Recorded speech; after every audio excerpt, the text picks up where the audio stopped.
Retrouvez Smart Bourse avec eToro, leader mondial des plateformes de trading social.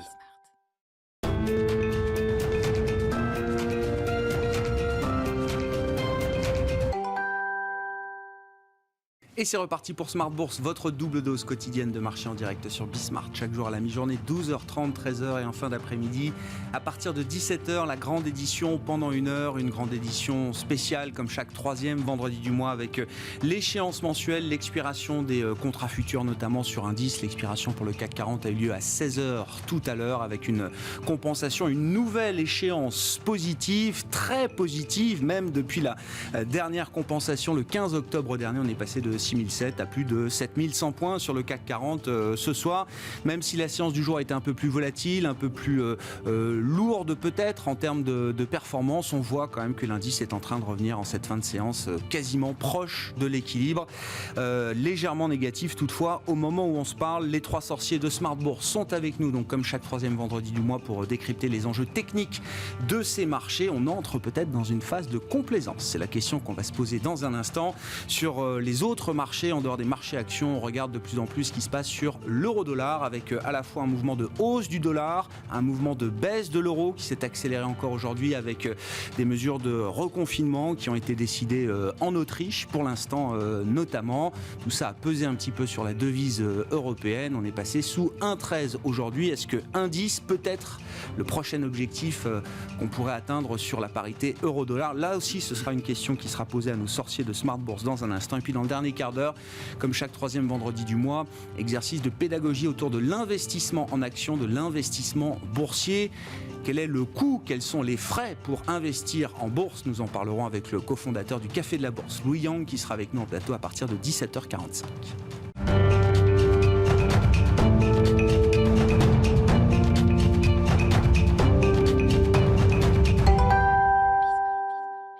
Mais d'abord, le bilan de cette séance un peu plus nerveuse que les autres, que les précédentes. C'est avec Alix Nguyen.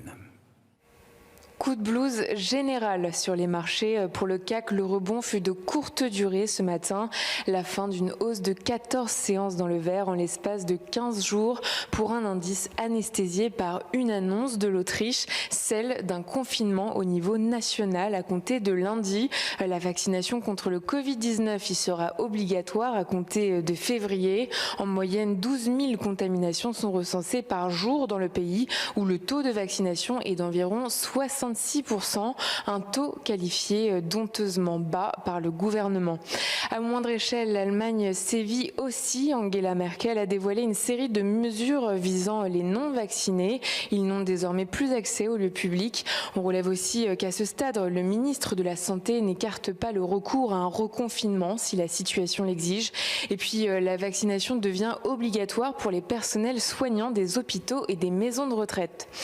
Plus globalement, les bourses européennes décrochent. Le secteur bancaire y est le plus impacté. Il endure à la fois son exposition à la conjoncture, mais aussi l'impact de la baisse des rendements obligataires. À Paris, BNP Paribas chute, Société Générale et Crédit Agricole également. Le reconfinement autrichien pénalise aussi le compartiment automobile et celui du transport et des loisirs, à l'instar d'Accor, ADP et Air France KLM. Le spécialiste des magasins d'aéroports Defry connaît la plus forte baisse du stock 600. A contrario, le secteur de la santé progresse. Wall Street, de son côté, commence la séance en ordre dispersé. Après le record du Nasdaq, les technologies sont bien orientées. De pénalisé, on retrouve aussi l'euro. Il se déprécie face au dollar. Même chose pour le marché pétrolier, plombé par des doutes quant à la reprise de la demande ravivée. Comme invincible, Hermès scintille. Le cellier de luxe reste dopé par une note de JP Morgan portant sur son éventuelle entrée dans l'indice Eurostoxx 50 en décembre.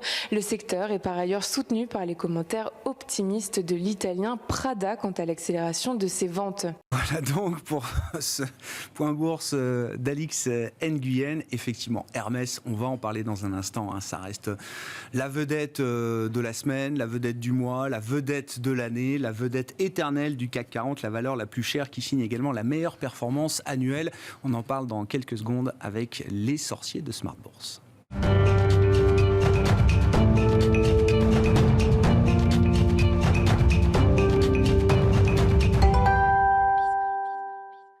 trois sorciers avec nous, comme chaque troisième vendredi du mois, pour l'échéance mensuelle, en l'occurrence sur les marchés dérivés notamment. Romain Dobré est avec nous, membre de la cellule info d'experts de Bourse Direct. Bonsoir Romain. Bonjour. Merci d'être là. Jean-Louis Cussac avec nous également. Salut Jean-Louis. Bonsoir. Perceval Finance Conseil. Et Philippe Béchade, rédacteur en chef de la Bourse au quotidien et président des Éconoclastes. Salut Philippe. Merci d'être là. Faut-il casser un peu l'ambiance ? On va parler peut-être de la complaisance qu'on peut constater aujourd'hui dans le marché, mais est-ce qu'on peut déjà profiter de ces 12 échéances positives sur 13, c'est ça, successives, Romain ? Il y a seulement le mois de juillet qui a été un mois négatif, je crois. Exactement. C'est ça, sur les marchés, si on prend les échéances, chaque troisième vendredi du mois, les compensations et les expirations des contrats futurs sur indice. Et là, l'échéance est particulièrement positive, quoi. 375 points pour l'échéance du mois de novembre par rapport à octobre dernier. Et donc depuis effectivement octobre 2020, on a progressé 12 fois sur 13 échéances. Et effectivement, la seule baissière, c'était 135 points de baisse au mois de juillet. Depuis qu'on se retrouve sur Bismart dans Smart Bourse, on n'a connu qu'une seule échéance de baisse. C'est impressionnant quand même. Au-delà de Bismart et de Smart Bourse, de l'existence encore jeune de Smart Bourse et de Bismart, c'est quand même une série historique de ce point de vue-là. C'est complètement historique. 2199 points de hausse sur le futur CAC 40. En prenant la référence octobre 2020, c'est ça. Octobre 2020 jusqu'à la compensation de ce soir à 16h sur le futur CAC 40 à 7113 points. Bon, qu'est-ce qu'on peut dire là du bilan de cette échéance, en particulier sur ce mois de novembre, Romain ? Effectivement, série de records. Donc, on pressentait une légère brèche dans la tendance hier avec une petite invalidation au-delà de 7000. Alors 155, c'est devenu 7155. Aujourd'hui, on a ajusté le futur. Il y a beaucoup de choses qui se passent souvent autour des échéances et des mouvements techniques. Il y avait un risque et une petite complaisance qu'on notait sur le mois de décembre. Pas de complaisance sur novembre. Elle avait été largement compensée et annulée, cette complaisance, au franchissement des 6800 points. Et puis un mouvement qui s'est fait en tenant quasiment pas compte du mois de novembre en termes de position ouverte sur le futur CAC 40, puisqu'on avait ouvert la plupart des contrats directement sur décembre. Alors on arrive avec un intérêt qui est moyen, toujours 20% inférieur à ce qu'on avait pu connaître dans les années précédentes, au cours des années précédentes au mois de décembre. Donc on a sur le futur encore de la place ou en tout cas un intérêt qui est inférieur. Et puis donc cette complaisance sur les options et qui est en train de se compenser aujourd'hui, puisqu'on a eu 8000 contrats d'options, 8000 puts ouverts, plus de 8000 puts ouverts au cours de la séance, qui viennent rééquilibrer la position qui était particulièrement complaisante sur décembre. Donc on a des options autour de 7100 points, beaucoup, et ensuite pas grand-chose jusqu'à 6700 points. Donc ça va donner une idée peut-être du terrain de jeu pour un éventuel retracement complémentaire. En tout cas, c'est une petite faille dans la hausse, puisqu'on avait atteint les deux premières cibles idéales sur le futur CAC 40, 6991, 7095. La dernière, c'était la zone 7215, 7220. On n'y est pas arrivé. Et par deux fois, les vendeurs ont pris la main au-dessus de 7155. Donc, voilà, il y a des terrains qui se mettent en place assez précisément. On n'est pas pour autant dans un marché extrêmement dangereux.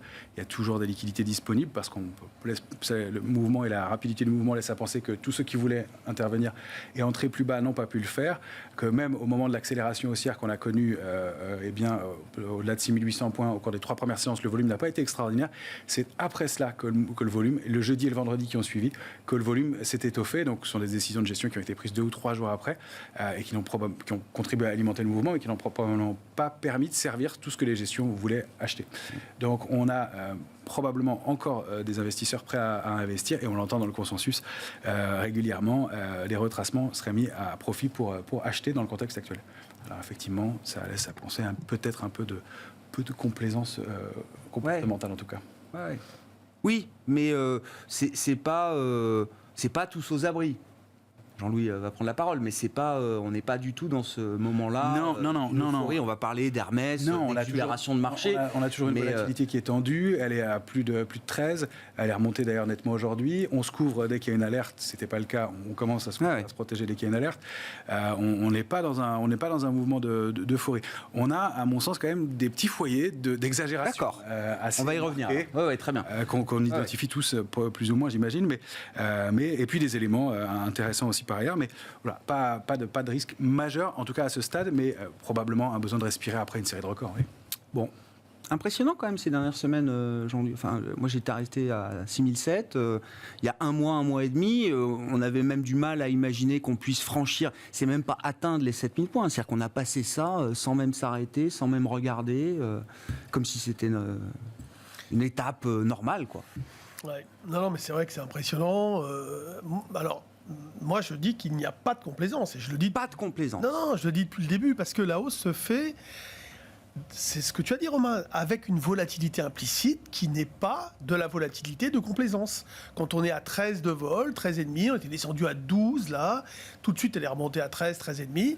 C'est pas de l'hyper-complaisance comme on a connu avant la baisse, quand on était à 10 de vol, 9, 9,5, 10. Ça c'était 2020, vous dites, hein, c'est ça, avant la baisse de... Oui, d'accord. 2020, ouais. Janvier, février 2020, là, c'était de la vraie complaisance. Quand j'ai annoncé le barrez-vous, c'était quoi? C'était novembre, décembre. Là, novembre, décembre, c'était déjà, on était en pleine complaisance. Là. Il y a eu 2 alertes d'ailleurs assez rapides. Alors, en fait, ça s'est construit dans la méfiance. Et à un moment donné, si vous voulez, ceux qui veulent vendre, ils vendent. Et il y a des phénomènes, si ça baisse pas, d'accélération. Mais parce qu'il n'y a pas de contrepartie à la vente, tout simplement. Le gérant qui a allégé, il va agir sous la contrainte à un moment donné. C'est-à-dire qu'il ne peut plus vendre, c'est interdit, sinon il va même plus pouvoir coller à la perf. Et pour pouvoir coller à la perf, il va même rentrer des valeurs, il va chercher des valeurs, voire à un moment donné se dire si je me trompe, j'achète du Bouygues. Alors Bouygues c'est moins 20 en 2 secondes. Alors s'il se trompe, en plus il se fait avoir. C'est-à-dire que s'il prend une valeur et du rendement pas trop cher, et c'est celle-là qui monte pas. Donc qu'est-ce qu'il fait? Il se casse plus la tête. Il achète soit des futurs, soit des ETF, des choses comme ça, si vous voulez. Parce qu'il est embêté. Il faut se mettre à sa place. C'est hyper compliqué de se dire waouh, il faut payer 6008, 6009, 7000, 7100. Quand vous payez 7180, là, ça veut dire que vous avez à l'esprit qu'on va aller à 7005. C'est-à-dire que normalement, quelqu'un qui gère des fonds, s'il paye 7002, c'est qu'il pense qu'on va aller à 7005. Mais là, il ne pense plus rien. Moi, je me souviens beaucoup de ces gérants, enfin, je n'ai pas de nom en tête, c'est pas le sujet, mais c'était l'idée, si on revient à 6003, 6004, on sera content de revenir à ce niveau-là. Et donc, le train est passé sans s'arrêter. On n'est pas revenu. Et on se retrouve quasiment 1000 points plus haut, quoi. C'est pour ça qu'ils n'ont pas pu acheter. Oui. Donc, s'ils n'ont pas pu acheter, ils ne peuvent pas vendre. Et donc, à un moment donné, vous n'avez plus de contrepartie. Et après, vous avez une volatilité très forte de la liquidité, puisqu'elle est là, elle n'est pas là, il n'y a que de l'algo. Vous avez de la gestion de delta sur les options, ce qui crée ces phénomènes un peu d'amplification qu'on a à l'approche de l'échéance. Vous voyez, on l'a vu aujourd'hui sur une annonce d'un côté de confinement. Après l'Allemagne qui dit on ne confinera pas du tout, le marché a tout de suite repris 40 points. Et puis là, il a rebaissé un petit peu, il hésite quand même, évidemment. On est avec des craintes sanitaires qui augmentent, on est avec des situations économiques en Europe qui sont très compliquées, d'où d'ailleurs la différence entre l'euro, on y reviendra, entre l'euro et le dollar, mais les perspectives économiques ne sont pas les mêmes, et n'empêche que les marchés, ils caracolent. Alors on dirait évidemment, c'est mondialisé, toutes les grosses valeurs travaillent plus en Asie qu'en France, etc. Mais tout de même, on est à des niveaux de prix où, si vous voulez, les phénomènes de contrainte, pour moi, sont plus forts que tout. Et comment ça peut se passer quand on est dans ce genre de situation? On l'observe, vous dites, c'est interdit de vendre, les gérants ne sont pas assez exposés pour se permettre de vendre aujourd'hui, donc ils sont obligés d'acheter sous la contrainte. Et donc quoi, c'est sky is the limit, là, dans un mouvement comme ça? Ils achètent, mais ils achètent, ils ressortent, j'imagine qu'ils essaient de bouger. Puis après... Le marché va se nourrir de quoi? Des vendeurs à découvert. C'est-à-dire qu'à un moment donné, vous avez des acteurs qui se disent « Ouais, non, mais là, ça a trop monté. » Mais ils se le disaient déjà à 6000, 6005, 6008. Puis là, l'accélération a été terrible. Donc là, il y en a qui sautent. Donc, si vous voulez, il y a des vendeurs à découvert qui, à un moment donné, rachètent également. Alors voilà, vous vous retrouvez avec des marches... À un moment donné, c'est vrai qu'on a l'impression qu'il n'y a plus rien en face. Moi, j'ai vu des comportements d'LVMH. Moi, j'ai essayé, ce mois-ci, là, de prendre des grosses valeurs et de les travailler en intraday. LVMH, c'était extraordinaire. Le jour où le soir, elle finit à 705, le lendemain, 725 ou 27, elle revient à 700. On parle de 350 milliards de capi. Hein. Oui. Non, mais voilà, c'est... Non, mais à un moment donné... C'est ce que ça pèse aujourd'hui, LVMH. Elle fait 4% en 2 minutes. Enfin, j'exagère, mais pas loin. Et c'est pas une biotech, quoi. Enfin, donc... non. 4%, et elle est repartie, elle a refait un nouveau plus haut avec tout le Kering, Hermès, tout le luxe qui explose. Donc, voilà, c'est comme ça. Il faut regarder la divergence entre les clignotants fondamentaux, ce qui va aussi bien dans les fondamentaux, et les perfs du marché, et cette volatilité implicite. C'est-à-dire, qu'est-ce qu'on attend de la suite des événements ? Ça, c'est très important, parce que ça donne une idée des convictions aussi qu'on peut avoir. Vous vous rendez compte, on a une vol à 13, avec, Romain, tu l'as dit, des achats, de faibles achats d'options de vente. Ça veut dire qu'en fait, plus personne n'ose, même le market maker, il n'a pas envie de prendre le risque d'en donner à des prix dérisoires, parce qu'il se dit, moi demain, si je dois défendre mes positions à la baisse, s'il y a un gap, etc., avec les phénomènes de slippage et compagnie, je vais me retrouver perdant assez rapidement sur des puts, si je vends du 7009, du 6009, du 7, parce qu'on peut faire un gap facilement. L'effet domino, il est possible. Et maintenant, l'effet domino, dans la situation actuelle, il sera vite contrecarré. C'est ça. C'est pour ça que je pense que c'est pas encore vulnérable. Par des gens qui vont se dire ouf, je peux racheter un peu. C'est ça. Vu l'état d'esprit, vu la pression qui est exercée aujourd'hui, la contrainte qui est énorme sur les gestions, vous dites oui, gap, trop de cotations, baisse, c'est possible, mais ça peut pas aller très loin. Non, voilà. Mais gestion traditionnelle, mais aussi qui sont sous-investies, et gestion hedge fund, traders, etc., qui sur des replis vont se dire bon, j'allège, donc ils vont apporter une contrepartie à ce moment-là, freiner la baisse, et peut-être qu'il n'y aura pas de relais à cette baisse. Philippe, votre bilan de cette échéance, et puis je veux bien qu'on dise un mot d'Hermès quand même aussi, alors je ne sais pas, qui est emblématique peut-être de quelques poches d'exubérance aujourd'hui dans le marché. Après, c'est Hermès, ça a toujours été cher, et tout le monde a toujours payé. Oui. J'essaie de resituer un petit peu. Déjà complaisance ou pas complaisance, Philippe, là ? Ah non, je suis d'accord avec Jean-Louis, il n'y a pas de complaisance puisqu'il n'y a pas de raisonnement. Voilà. C'est aussi simple. Il n'y a plus de cerveau, donc il n'y a pas de complaisance. Il n'y a pas de cerveau, il n'y a pas de complaisance, donc tout va bien. Là, le CAC 40, on nous annonçait qu'on avait réussi à enchaîner 11 records pour le contrat, enfin l'échéance novembre. Le CAC a battu 11 records, 12 en intraday, je crois. Ah non, mais attendez, le CAC 40 Global Return, lui, il est à 67 records depuis le 1er janvier, 67. Il a un record d'avance d'ailleurs, je crois, versus le S&P. Sur le S&P qui est à 66, voilà. Et le S&P lui reste encore 5 semaines et demie pour aller chercher le record de 72 de 1995. Voilà, pour situer. Alors, là on est sur 7 semaines de hausse consécutive. Alors, je pense que si le CAC termine au-dessus de 7100, c'est bon. On a la 7e. Ça paraît extraordinaire. En fait, cette année, on en est déjà à la 3e phase, ou la troisième vague. 7 semaines de hausse consécutive sans retracement. On a eu 3 fois cette année 7 semaines de hausse consécutive sur le marché parisien. On a déjà eu 3 cycles comme ça. Sauf que celui-là, il présente une particularité quand même qu'on n'a jamais vue, c'est que sur 22 séances, on n'a eu aucune consolidation.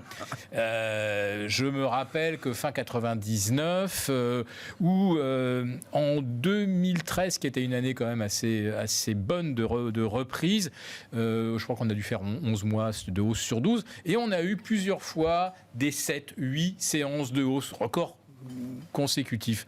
Là, 22 séances sans le moindre retracement de 0,2. C'est unique dans l'histoire du CAC depuis janvier 88.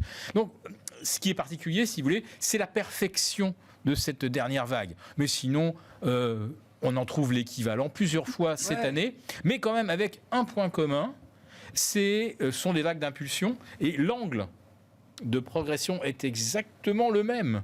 Avril, mai, juillet, enfin après la consolidation de juillet jusqu'à fin août, ce sont les mêmes angles. Donc ce sont les mêmes algos qui travaillent, et ils travaillent aussi, j'imagine, avec une quantité d'argent égale, parce que s'il n'y avait pas la même quantité d'argent, probablement que les impulsions n'auraient pas exactement le même angle, la même forme. Alors vous me dites, mais on est en plein tapering, là ça y est, ça a été annoncé. Sauf que la semaine où la Fed annonce son tapering, c'est-à-dire moins 15 milliards de dollars par mois, la Fed, cette semaine-là, c'est la semaine dernière, là j'ai pas encore les chiffres de cette semaine, a injecté 88 milliards. Ah bah oui. On est en plein tapering et là, la Fed rajoute 88 milliards. Le tapering, c'est on injecte un petit peu moins chaque mois. Voilà. Oui. Non, mais ça veut dire que il y a d'autres canaux par lesquels la Fed injecte des quantités d'argent absolument phénoménales. Donc on est toujours dans l'orgie de liquidité. Et puis il y a cet autre phénomène qui est extraordinaire, c'est que maintenant la Fed en overnight, elle accepte 1300, 1400 milliards. C'est quoi cet argent ? Il faut quand même l'expliquer. C'est de l'argent que les banques préfèrent ne pas se prêter entre elles, qu'elles vont mettre en pension auprès de la Banque centrale. C'est pas qu'elle préfère pas, c'est qu'il n'y a pas de besoin. Il y a trop de liquidité par rapport à la demande de liquidité aujourd'hui. C'est le sens du tapering. Et oui, et à tel point que quand vous faites comme ça un contrat de repos overnight, vous vous engagez en fait à racheter le papier que vous avez mis en dépôt à la Banque centrale, vous engagez à le racheter plus cher. Alors, plus cher, ça systématisé tous les jours du mois, on arrive finalement à des taux qui redeviennent positif, y compris pour du très très court terme. Ouais. Et pour finir sur Hermès, donc là, on est dans la mécanique, c'est-à-dire que dans ce marché, les titres achetables sont classés par catégorie. Hermès est dans le sommet du bout de la pyramide des titres les plus haussiers. Donc après ça, il suffit effectivement d'une rumeur de basculement dans l'Eurostoxx 50 et la mécanique repart. Mais c'est simplement parce que les programmes sont ainsi faits que de toute façon, mécaniquement, Hermès est forcément surpondéré. Il n'y a pas de raisonnement. Après ça, je peux construire un discours en disant oui, les marges jamais déçues, fantastique, machin. En Chine, même si on a essayé de dissuader les gens de trop montrer leur richesse et le luxe, ça continue. Alors du coup, la question, c'est où est-ce que vous classez Hermès dans le paysage des marchés aujourd'hui ? Enfin, ça fait partie des phénomènes d'exagération, alors je sais pas, du Tesla, du Rivian, ce qu'on peut regarder sur le marché américain. Vous le mettez dans cette catégorie-là ? C'est Hermès et donc c'est un statut particulier. Si on regarde les PER, le nombre d'années de bénéfices, oui, c'est 70 fois pour Hermès, c'est moins sur les GAFAM, et sur les Tesla. Oui, moi je le mets dans le début d'exagération. C'est pour ça que je voulais donner des précisions quant à cette idée de on entre en complaisance. Ça ne veut pas dire qu'on est en euphorie. Et j'aime bien effectivement la phrase du patron de Goldman Sachs qui dit qu'il y a maintenant plus d'avidité que de peur. Et c'est ce que traduit la somme de greed dans le marché l'emporte sur la somme des peurs. Maintenant, on n'est pas à un ratio extrême encore, mais c'est intéressant de voir qu'on y met les pieds. Moi, je voudrais vous donner des chiffres pour étayer ça, et comme ça donne une gradation intéressante. Le ratio de couverture, donc sur les options, le ratio put-call, on le lit en disant qu'il est raisonnable entre 0,80 et 1,20. C'est-à-dire qu'il doit y avoir à peu près autant d'options d'achat que d'options de vente dans le marché pour qu'elles se soient équilibrées. Sur le marché américain, je n'ai pas le détail comme je le fais à Paris où je regarde des options autour de la monnaie, mais sur le marché américain, en décembre 2019, on était à 0,80, toute option confondue, tout marché d'options confondu. Option sur action, option sur indice, en décembre 2019. En janvier 2020, on était à 0,66. Donc là, on était complaisant. Très forte complaisance. Très fortement. Sur l'indice, on était à 0,78 en janvier. Et sur les options sur actions, on était à 0,48. Voilà. Pour une position ouverte globale de 341 millions d'options. D'accord. Ça, c'était donc le tournant 2019-2020, la complaisance maximale avant le crack. Exactement. Là, en octobre dernier, on était à 483 millions d'options ouvertes. D'accord. On est maintenant, en novembre, à 513 millions d'options. C'est 50% de plus qu'en décembre 2019 et décembre-janvier 2019. Et on a un ratio total qui est à 0,80. Donc on n'est pas au 0,66 de janvier, mais on touche le niveau de décembre. Et on a moins d'une protection pour une option d'achat. Sur les positions globales. Alors, en revanche, dans le détail, et c'est ça qu'il faut regarder peut-être aussi pour l'instant, c'est que sur l'indice, on est à 1,34. Donc on a un peu plus de protection, d'où peut-être l'erreur qu'on peut commettre certains qui regardent peut-être trop rapidement ce ratio-là. Mais en revanche, sur les options sur actions, on n'a jamais été aussi complaisant. On est à 0,45. Et ça, en janvier, on était à 0,46, en janvier 2020. Donc on n'a pas connu ce niveau de complaisance-là sur les options sur actions. Donc le global, il est pas encore dans l'extrême, mais on entre dedans. Et donc ça sous-tend l'idée que si le marché ne se calme pas un peu, si on continue à fonctionner de cette façon-là, on va droit vers ce même genre de phénomène, mais avec une position ouverte qui est de plus de 50% supérieure à la précédente. Donc des fenêtres de tir dangereuses pour les mois qui viennent. On n'en est pas encore là, et la fenêtre de tir baissière, on l'a évoqué déjà, elle a été invalidée en dépassant 6008 il y a quelques semaines. Et quand tu dis 500 millions, c'est le nombre. C'est le nombre d'options. C'est pas les capitaux, non, mais il faut bien... C'est pas le montant, non, bien sûr. C'est le double en termes de nombre, et sur des capitaux, sur des titres qui ont aussi doublé, en moyenne. En plus. C'est ça. Donc en valeur, le montant des dérivés, là... de l'enjeu, il est hyper important. Ouais. Il est hyper important.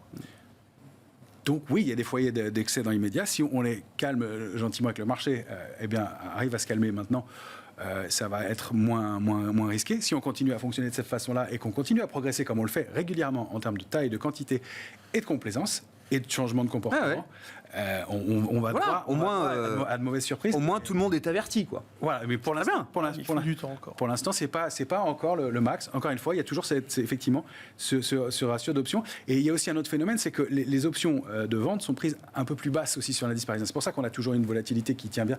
C'est que et on se couvre un peu au dernier moment. Ce qu'on comprend aussi. On veut acheter sur repli, et ça coûte cher la couverture. Ça a coûté très cher au cours des derniers mois. Mais en plus, le ratio de couverture, il n'est plus de 2 ou 2,5 ou 3 comme on le connaissait dans les derniers mouvements de hausse. Depuis quelques semaines, quelques mois maintenant, il est plutôt à 1,20, 1,30. On paye jusqu'à quel niveau là sur le CAC aujourd'hui, Jean-Louis? C'est quoi le niveau de retournement pour vous maintenant qu'on a franchi 6008, 7000, 7100 Alors, ce qu'il faudrait, c'est déjà des amorces de quelque chose pour pouvoir se faire une idée.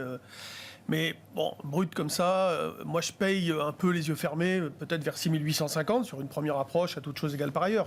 Toujours pareil, s'il y avait une news extrêmement importante, on pourra après avoir 2-3% de baisse, quoi. L'idée, ça serait de pouvoir remonter le niveau de retournement vers 6750, peut-être, des choses comme ça. Mais encore une fois, la hausse est tellement importante que c'est difficile de le ramener très fort. Donc moi, ce que je voulais faire, c'est mettre une zone de neutralisation sous 6990, pour tout vous dire.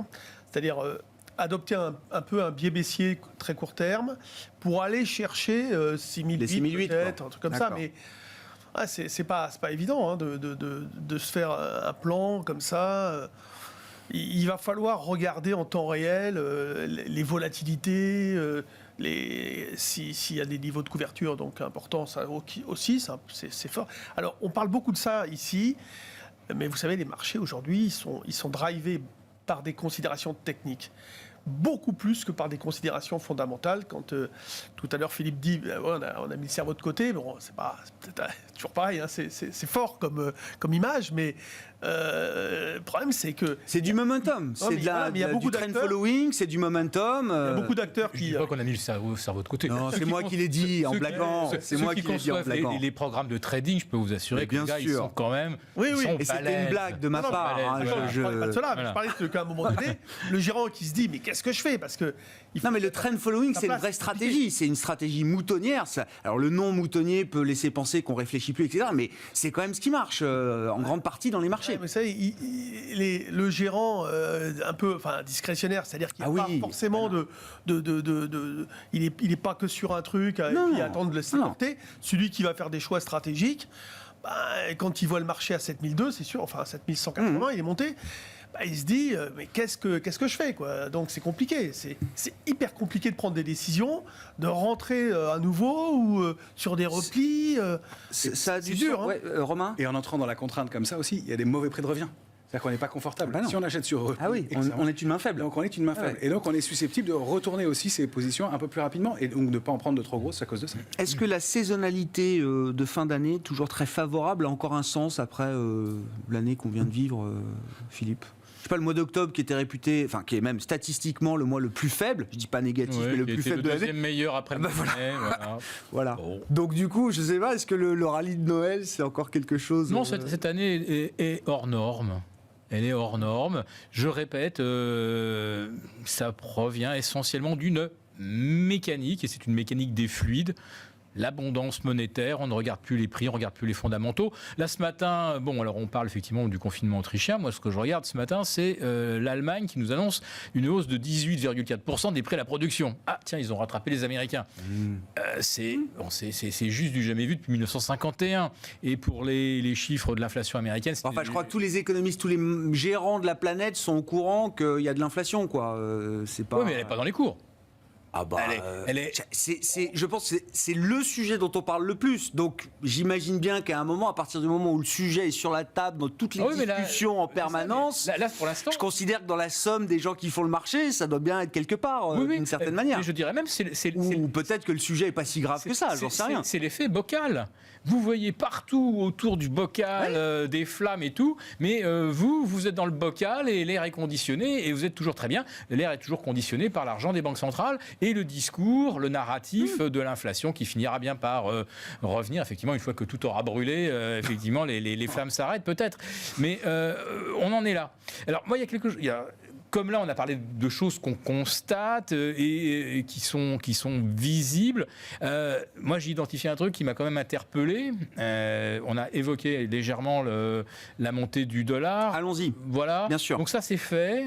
C'est pas extrêmement spectaculaire. C'est un 16, un 13, grosso modo. Mais alors, le franc suisse... qui était vraiment bien arrimé longtemps avec l'euro. Là, il prend 4% en 2 mois, exactement, à date 20 septembre, 19 octobre, on est à 4%. Et quand on regarde après un petit peu jusqu'au début juillet, là, on a un franc suisse qui fait 1,12,5, 1,04. Donc là, j'ai l'impression quand même qu'il y a pas mal de gens qui, malgré l'absence de rendement du franc suisse, une fois, ils y vont quand même. Voilà. Donc, il y a quand même des choses qui se passent. Et ça, ce désarrimage du franc suisse, il est peut-être quand même le symptôme que quelqu'un, quelque part, pense qu'effectivement, il y a peut-être de l'inflation et que le franc suisse peut constituer un hedge, ce qui sera évidemment pas le cas du dollar, puisqu'ils sont... autant l'euro baisse contre dollar, le dollar monte contre euro, autant sur la parité dollar suisse, ça bouge pas, quoi. Le suisse est très ferme, quoi. Le suisse gagne également contre le dollar, un petit peu moins, naturellement, si on est à plus 8 en 6 mois. Sur le dollar, on est à plus 4. Enfin, le franc suisse trace sa route. Voilà, pour ceux qui font un peu de Forex, c'était quand même le bon pari des 6 derniers mois. Bon, on est allé chercher quoi, un 12,50 sur l'euro-dollar, grosso modo, Jean-Louis. Mais venant de 1,22 en début d'année, ça réagit, ça remonte un peu. Un 13,15, un truc comme ça. C'est ça. Et un 10 ou pas? Alors, là, aujourd'hui, si vous voulez, sur l'euro... Enfin, il y a un consensus qui dit que il n'y aura pas de hausse des taux par la Banque Centrale Européenne avant début 2023. Donc voilà, maintenant ça a l'air d'être assez clair. Alors peut-être que la spéculation va peut-être agir maintenant. Enfin, il va peut-être y avoir des réactions techniques, etc. Là, on était dans la peur dans le mouvement de la divergence entre l'économie, etc. L'attractabilité du dollar par rapport à l'euro, etc. Et puis, voilà, on est allé chercher un 12,50. C'est un gros niveau. Techniquement, c'est un gros niveau. Alors, nous, on était tentés, parce qu'on est short quand même depuis longtemps, bien sûr, de jouer des rebonds techniques, etc. Alors moi, tout ce que j'ai pu dire, c'est il faut être sage, on va le jouer par des calls. Voilà, c'est ce qu'on préconise. Nous, on dit les volatilités implicites sont vraiment pas très élevées, etc. Il faut pas trop hésiter. Donc acheter des calls, eurodoll pour faire des coups, ça me paraît intéressant. Après, il faut être hyper technique, il faut vraiment regarder les courbes, la structure des prix, comment le marché se met à remonter un petit peu, comment ça peut amener des achats un petit peu dominos. Mais c'est pas évident. Pour l'instant, c'est vrai que ça reste baissier. Vous dites on arrive à un tel niveau que le directionnel est plus aussi évident. Ah oui, il va y avoir je pense qu'il y en a qui vont quand même maintenant racheter un peu d'euros. Ouais, c'est le sentiment qu'on peut avoir. J'ai discuté avec pas mal d'acteurs aussi pas sur le plan technique, cette fois-ci sur le plan fondamental. C'est ce qu'ils pensaient aussi, mais parce qu'il y a eu tellement de ventes sur l'eurodoll que à un moment donné, une fois qu'on a un horizon de quelque chose, je comprends. C'est ça aussi. Donc le indice, il n'est pas joué pour l'instant. Non, c'est pas évident. Non. On peut s'arrêter avant. Moi, je m'étais dit 7002 sur le CAC 40. C'était vraiment forcé à donner un niveau. J'ai dit, bon, allez. Oh. Non, mais ça veut dire forcé Jean-Luc Issac à donner un niveau. Non, mais c'est-à-dire que je m'étais fait, si vous voulez, des écarts types, enfin des projections par rapport à des vols, etc. Bon, on a fait 182, c'est pas mal. À la louche, j'avais dit 7002. Et là, à la louche un peu, sur l'eurodoll, on peut aussi penser qu'il va peut-être y avoir un arrêt au moins temporaire. Comme sur le CAC 40, ça peut être qu'un arrêt temporaire. Qui sait, on va dire rien, on va être là. Bon, alors 7005, vous y croyez? Oui. On ne sait pas, mais Ça serait étonnant parce que la fin de l'année, les boucles vont se fermer, on devrait être en roue libre. C'est vrai qu'il y a une grosse échéance, c'est une trimestrielle de décembre. Le 15 décembre. Ouais. Non, qu'est-ce qu'on a dit, 15 Et après, il ne va plus rien avoir. Après, ça va être... Alors, c'est vrai que là, quand on parlait de la complaisance, de pas la complaisance, de l'exagération et tout, il y a quand même pas mal de marqueurs qui prouvent qu'il y a des gens qui ont une composante de portefeuille qui suit, comme on dit, la marée. Et puis quand même, on va s'amuser, on se fait plaisir sur Rivian, Lucide, Sono Motors, etc. Là, on a eu quand même cette semaine-là une preuve qu'il y avait encore des esprits animaux très forts sur des points très particuliers. Et j'ouvre juste la petite parenthèse, je vais la refermer très très vite. Les cryptos aussi sont quand même un marqueur de l'esprit risk-on. Et là, depuis 2 jours, ça souffre un petit peu sur les cryptos. Et 15% sur le Bitcoin. On fait quoi? On fait 66 000, 56 000. Ouais. Et on est sur des niveaux où d'ailleurs quand même pas mal de gens qui commencent à se sentir inconfortables, aussi bien sur le Bitcoin que sur l'Ether, le Cardano, le Solana. Le Solana a pris cher hier, et pourtant c'est une de mes favorites. Mais là, il y a peut-être d'un seul coup un peu de capitulation, quoi. Ouais, d'accord. Possible. Il faut regarder aussi l'indice. C'est intéressant, hein, l'indice mid et small cap, middle, small, etc. Et c'est en train de se retourner quand même. Hein. Ça aussi, c'est comme. Et ça aussi, c'est un marqueur d'appétit pour le risque. Quand on est prêt à aller sur les actions, aller sur les small et mid cap, c'est aller chercher le plus de risques, de volatilité, de sensibilité, etc. Quoi. Oui, bien sûr, non, mais tout à fait. Bon, et puis après, on retrouve aussi les mêmes clients parfois. Hein. Ils se prennent une baffe là, ils tentent leur chance ailleurs. Ou alors ils vendent un peu pour reprendre du cash, quoi. C'est toujours pareil. Mais c'est une bonne mesure, oui, en effet, de l'appétit pour un peu le risque, de prendre. Mais là, voilà, il y a un petit retournement. Il y a des valeurs aussi du CAC 40. Vinci, par exemple, bon, elle n'a pas déclenché encore, mais elle se retourne. Ça fait plusieurs jours qu'elle s'est retournée, etc. Bon, L'Oréal, elle avait tellement monté, bon, c'était pas méchant, mais Sanofi, c'est un peu pareil, parce qu'elle a fait des -2 à un moment donné. Mais Vinci, je trouve que c'est une valeur à regarder, parce qu'elle envoie un message. Ouais. Pour l'instant, c'est pas un message de retournement, c'est un message de petit warning. Bon, puis on peut regarder les taux. Hein. Les taux, on est monté à 1,60, on se retrouve à 1,50, 1,55 sur le 10 ans américain aujourd'hui. Hein. Aujourd'hui, il affiche 0,6. Le Bund, il affiche 0,4. Le jour où on annonce 18% d'inflation, je veux dire que ça aussi, je prends la photo là. Sur ce qu'on a évoqué, alors je sais pas sur l'euro-dollar, sur le CAC déjà, ou sur le CAC, bien sûr, oui. Ah bah oui. On paye jusqu'où alors la première alerte intraday, hein, c'est assez rapide, qu'on a défendu aujourd'hui pour l'instant, manifestement c'est 7086. On a juste les niveaux 6981 en dessous. On est d'accord effectivement, et on est d'accord aussi sur la zone cible. C'est entre 6810 et c'est 6762 de mémoire.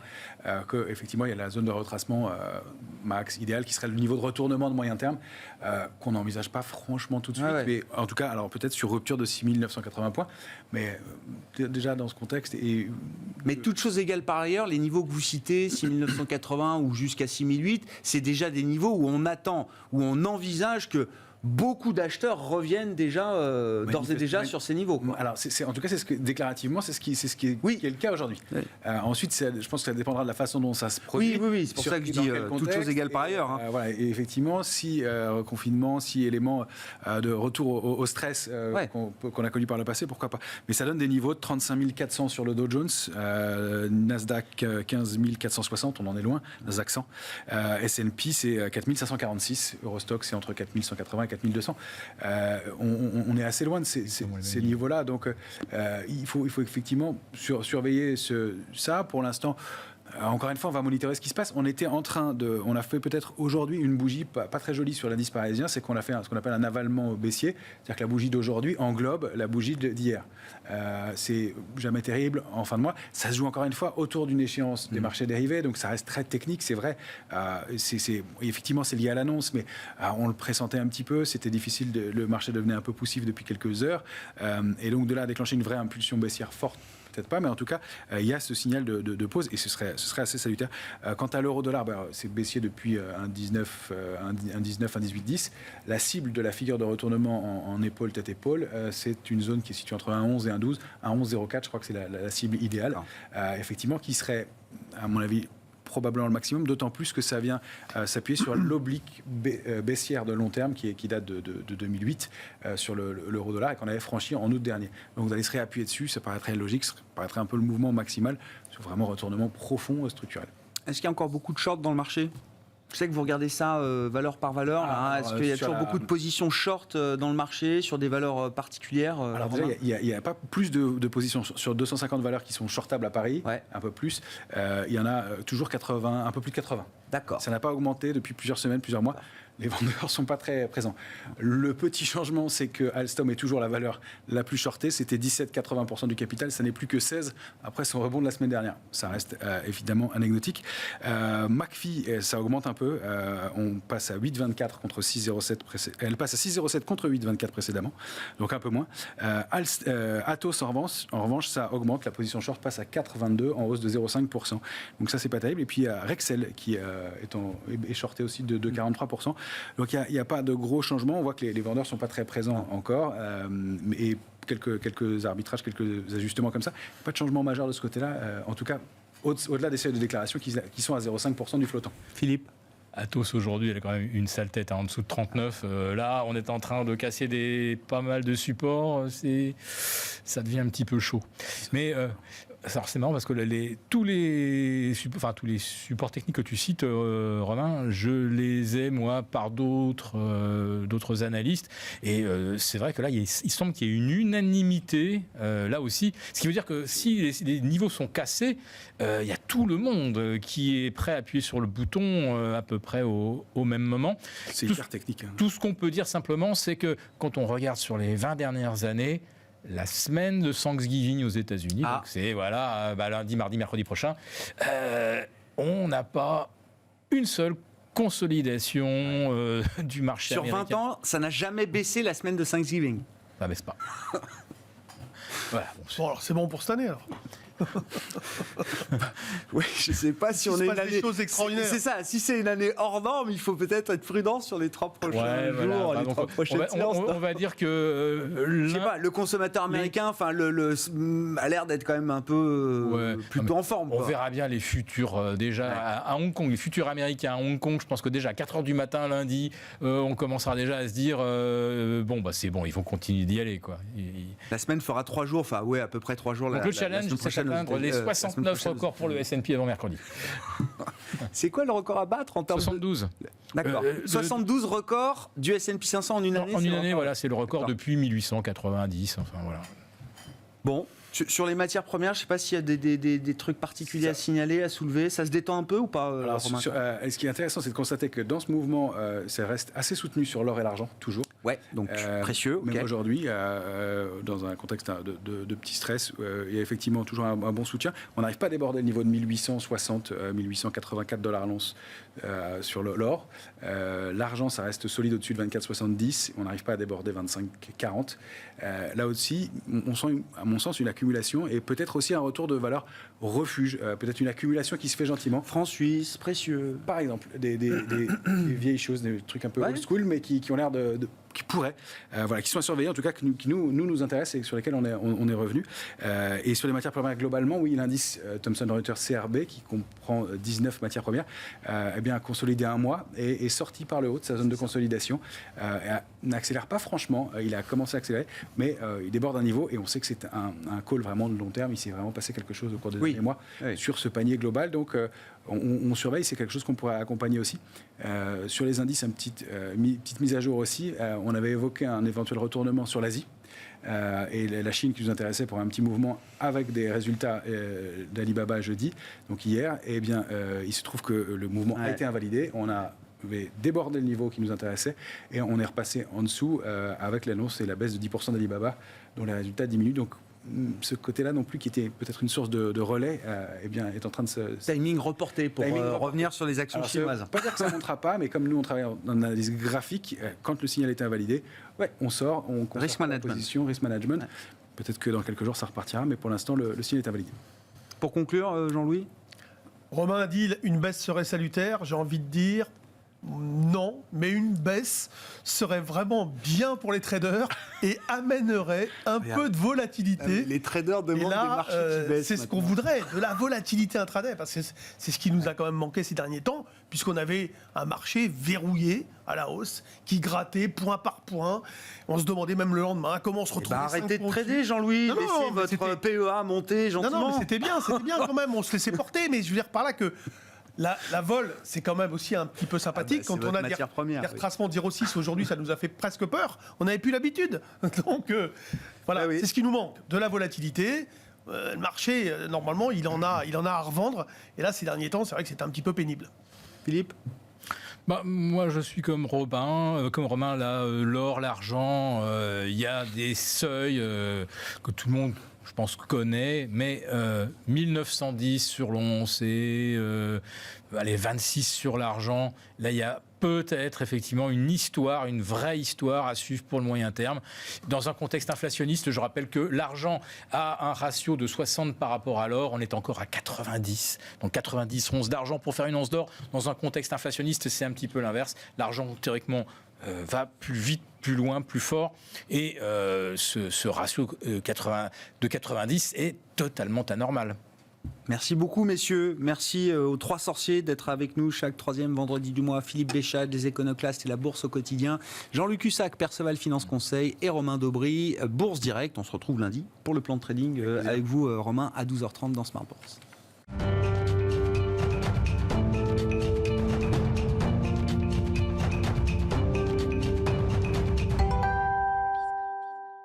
Le dernier quart d'heure de Smart Bourse, le quart d'heure thématique, et chaque troisième vendredi du mois, dans le sillage de l'échéance et de l'expiration des contrats futurs sur indice, la journée des sorcières, on s'intéresse au fonctionnement de l'investissement en bourse avec Louis Yang qui est avec nous en plateau, cofondateur du Café de la Bourse. C'est notre rendez-vous mensuel. Bonsoir Louis, bienvenue. Bonsoir. On a évoqué différents sujets autour de la bourse, comment investir, comment choisir ses supports, quel type de gestion est-ce qu'on peut avoir pour piloter ses investissements boursiers. La question du jour, c'est la bourse. Combien ça coûte ?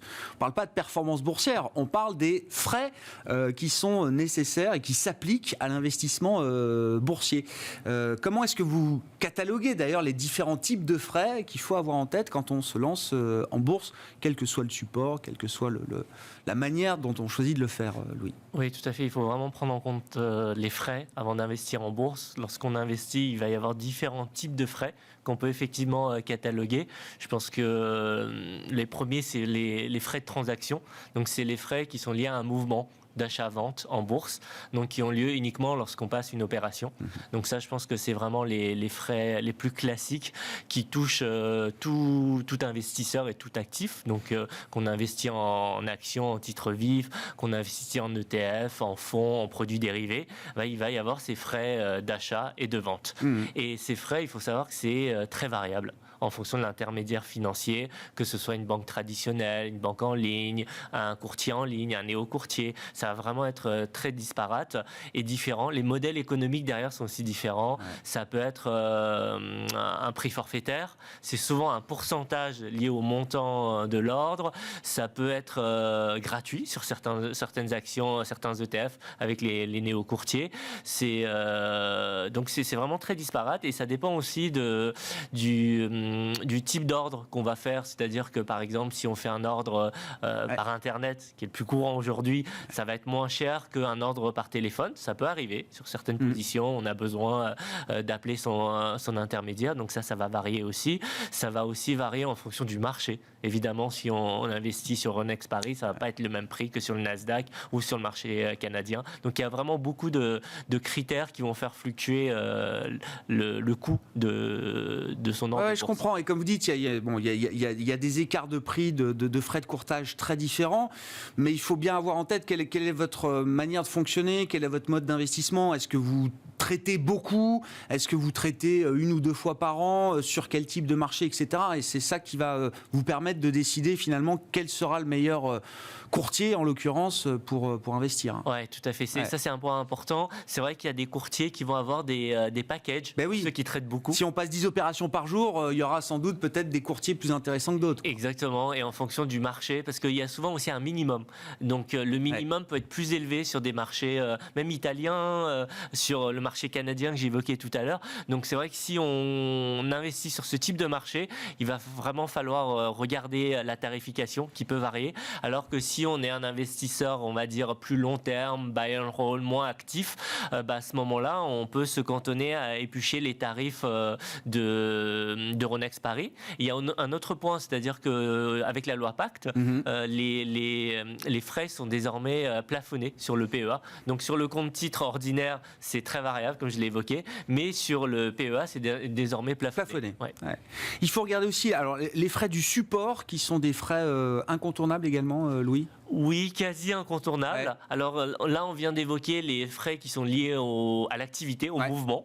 Les frais du support, ça va être des frais, on va dire, de garde ou de détention. En fait, là, on est vraiment dans la détention. Donc, c'est un autre principe. C'est sur le montant qu'on détient. Donc, si c'est des titres vifs, il y a les droits de garde. Ça existe de moins en moins, mais ça existe chez des acteurs traditionnels.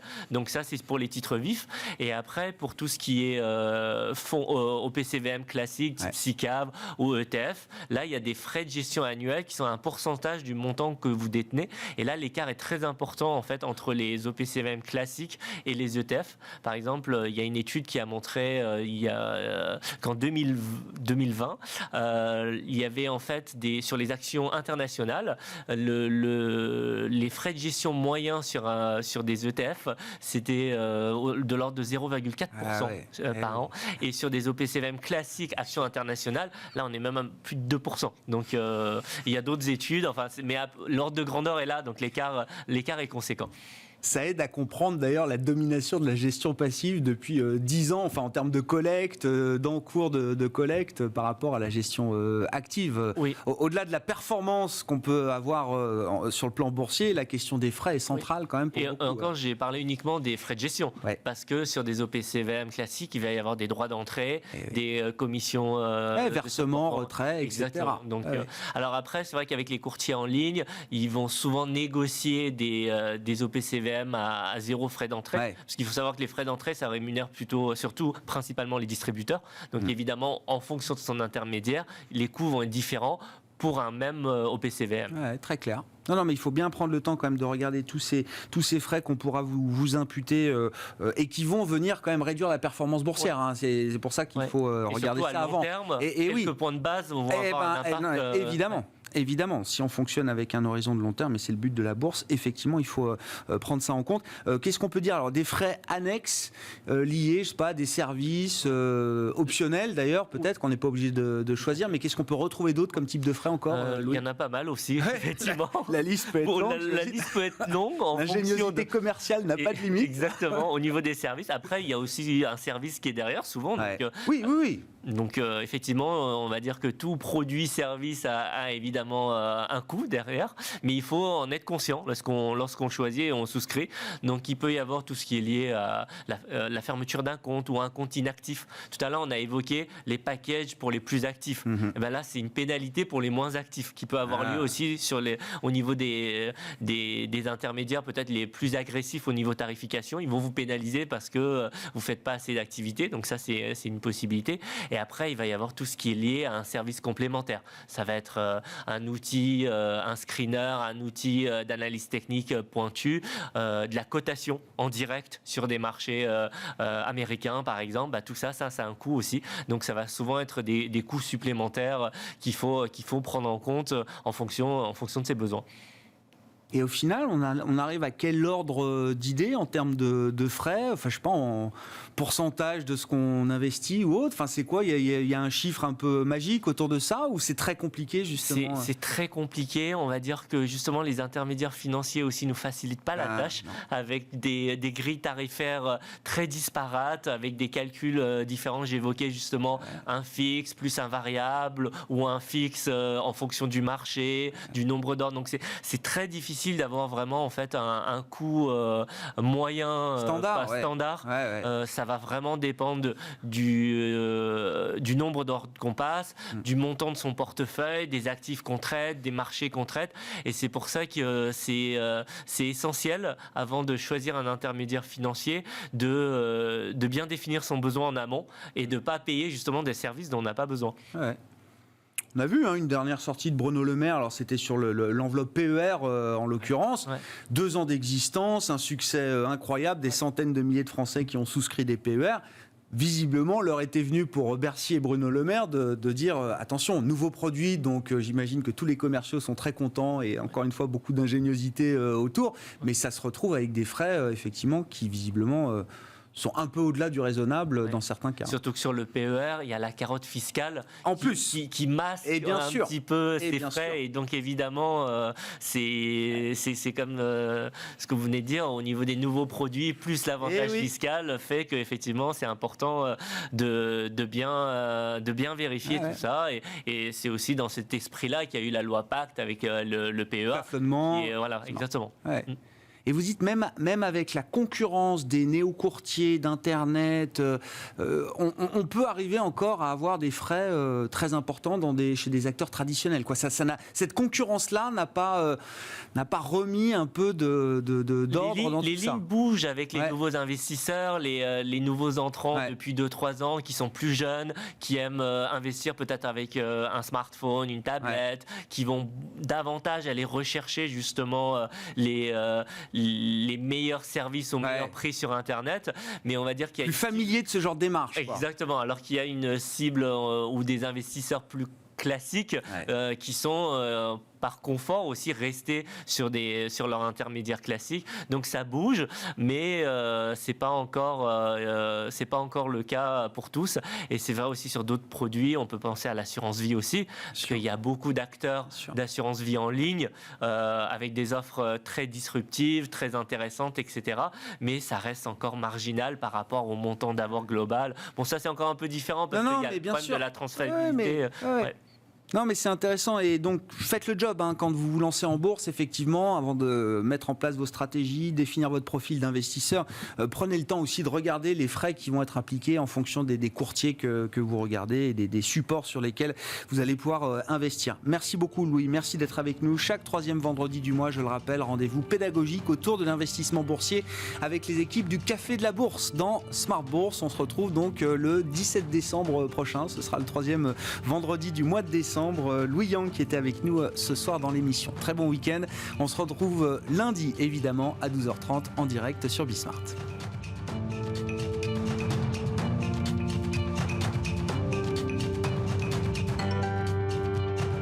C'était Smart Bourse avec eToro, leader mondial des plateformes de trading social.